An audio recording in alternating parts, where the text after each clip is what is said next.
Malls. I hate shopping. What's up, everybody? Steve here. Between roughly like 2003 and 2007, a lot of outdoor malls started popping up in Florida, specifically South Florida as well. And ultimately, it became a new trend over the traditional enclosed malls that we're all used to. The traditional malls, as well as the outdoor malls, have all suffered since the last recession. So I'm going to bring you guys through, probably in the next week or so, through an outdoor mall here locally in Southwest Florida.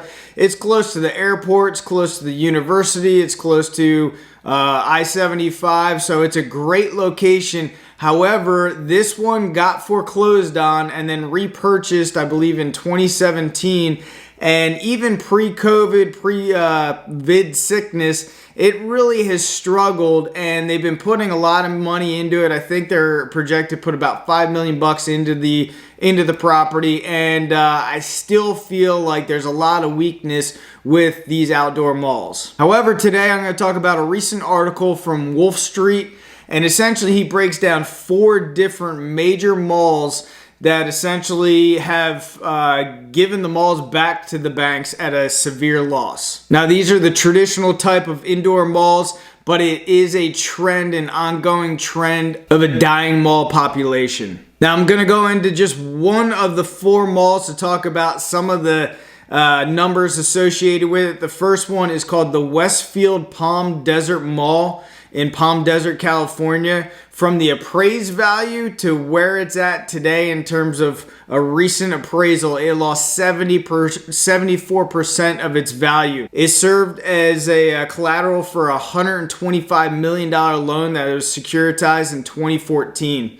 And the article goes on to say, what could go wrong with lending $125 million on a $212 million worth of collateral? But what I want to talk about was the losses and the lender losses, and obviously that's going to go down to individual investors as well. So it goes on to read, the special servicer had the collateral position of the mall appraised 2 times. In March 2020 at $65.9 million, and then again in August of 2020, it appraised at $55.2 million. And remember, in 2014, this thing was valued at $212 million. So that's actually a reduction of about 74% of its original appraised value. But if it sold in today's market for $55 million after expenses, it would equate to a 56% net loss. So why am I bringing this up? For a few reasons. First off, it does suck. It is disturbing to see businesses go out of business and these malls become just desolate and, attract a lot of vermin and just bad things. And it's an eyesore for the entire community across the nation. So it's just bad. But look, not everything happens online, and I know people, they want to get out and they want to explore and they want to experience and they want to socialize.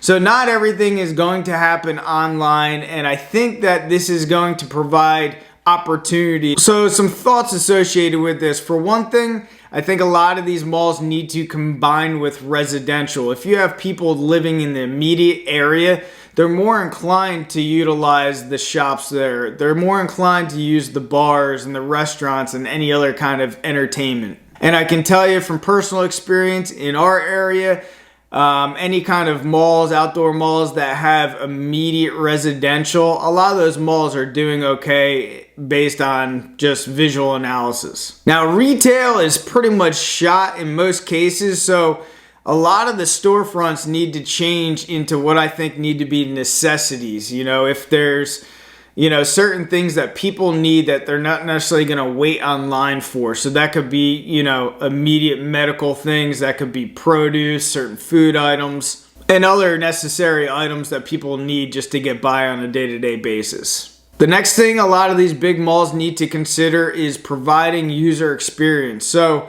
I watched a Gary Vaynerchuk video a while back, and he was talking about Toys R Us and how Toys R Us, the decline of Toys R Us and eventually going out of business. And he brought up some very valid points. He's like, if Toys R Us pivoted and got with Nickelodeon and created obstacle courses with slime and everything else in their stores, do you know how many kids that would attract in those stores, where eventually those kids are going to, maybe pay for an experience with their parents, and then they're going to go on and start shopping the toys and everything else. And I thought that was a great video because it does show you that in business and in life, you do have to pivot and you do have to change direction if you want to be a success for the long term. So what other opportunities are out there, even maybe as a small business or small entrepreneur like yourself that might be interested in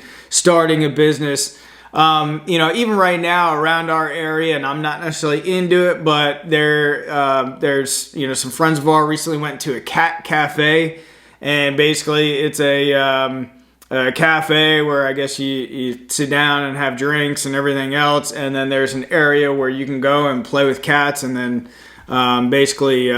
adopt a cat if that's your thing. And I think that is it's providing a unique experience for people. Another thing out here, and we've done it several times, is escape rooms, where they're kind of situated in mall areas, and those things are kind of cool because you do a build out for these rooms, and then it's kind of a one-time expense. We were in Tennessee, and there's an outdoor mall out there. I think we were in Gatlinburg, and they had this like rope climbing thing going through the middle of it, and there was I think you had to pay like $20 for basically all day, and the kids got in there and had a blast. So, and other entertainment like an amphitheater maybe in the middle of a mall situation where they could have certain performances, certain nights, or whatever the case is, or school performances if you have a local school.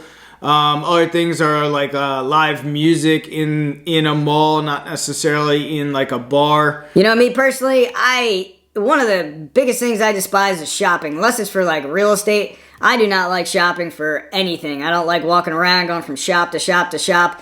And I think a lot of other people are like that as well. And, if one person, say your wife is going out shopping, and you could be over here listening to live music, having a couple beers while she's shopping, I think that, the more you have for more people of the family in terms of user experience is going to benefit any future malls. But I want to get your take. What are your thoughts on the future of malls and where things are headed?